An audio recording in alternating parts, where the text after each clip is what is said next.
Class with student good morning. आज हम पढ़ेंगे निबंध लेखन पाठ 21 और ये आपके हिंदी व्याकरण हिंदी के सिलेबस का आखिरी पाठ है जो आपको अपनी कॉपियों में ही लिखना है। अभी हम इस पाठ का अध्ययन करेंगे। निबंध लेखन क्या होता है? एक विचार प्रधान गद्य खंड निबंध कहलाता है।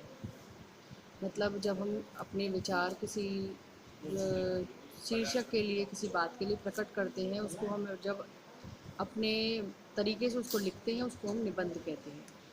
इसमें लेखक किसी विषय पर क्रम से पूरी स्पष्टता के साथ अपना विचार प्रस्तुत करता है। लेखक होता है लिखने वाला।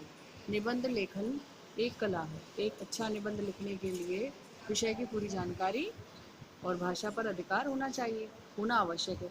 यदि आप निबंध लिखेंगे तो निबंध में आपको कम से कम 4-5 पैराग्राफ लिखने होंगे उस एक विशेष शीर्षक के लिए।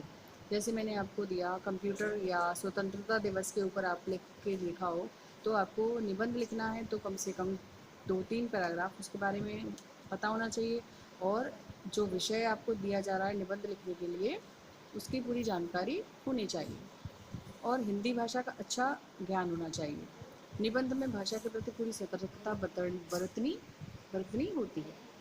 छोटे और अर्थपूर्ण वाक्य निबंध को रुचिकर और प्रभावशाली बनाते हैं। मुहावरे, लोकोक्तियाँ और अलंकार युक्त भाषा से निबंध की सुंदरता में वृद्धि होती है।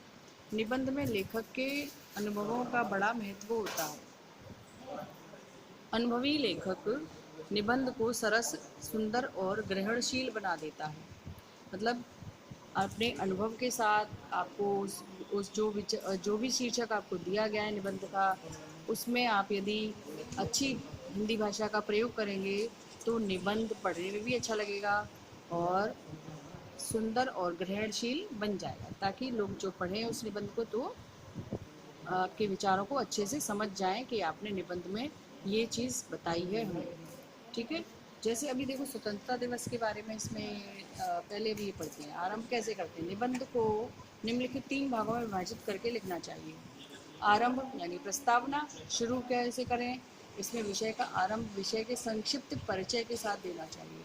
इसमें क्या होता है प्रस्तावना में, जैसे हम कोई निबंध लिख रहे हैं तो उसके शुरू के पैराग्राफ में हम पूरे एक जानकारी दे दें कि हम किसके बारे में निबंध लिख रहे हैं। मध्य, इसमें निबंध के विषय को अनुच्छेदों में बांट कर लिखना चाहिए। मतलब निबंध के बीच का जो भाग होना चाहिए वो हमें पैराग्राफ यानी अनुच्छेदों में बांट देना चाहिए ताकि पढ़ने में अच्छा लगे। अंत में निबंध के सार को रोचक ढंग से समाप्त करना चाहिए। अपना एंड जब हम करते हैं निबंध को लिखने का, तो उस अंत का जो पैराग्राफ हमारा अनुच्छेद होता है वो ऐसा होना चाहिए कि उसको लास्ट में पढ़ने से समझ में आ जाए कि आपने निबंध में क्या बताया है।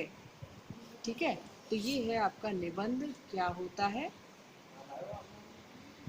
अब देखिए ये एक निबंध आपकी किताब में भी दे रखा है, स्वतंत्रता दिवस।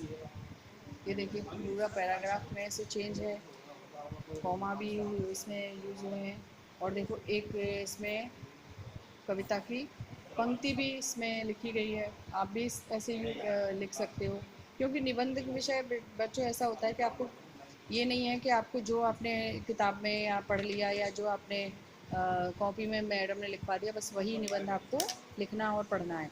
आपको निबंध लिखना आना चाहिए। कोई भी विषय आपको दिया जाए आपको पढ़ना और लिखना दोनों आने चाहिए।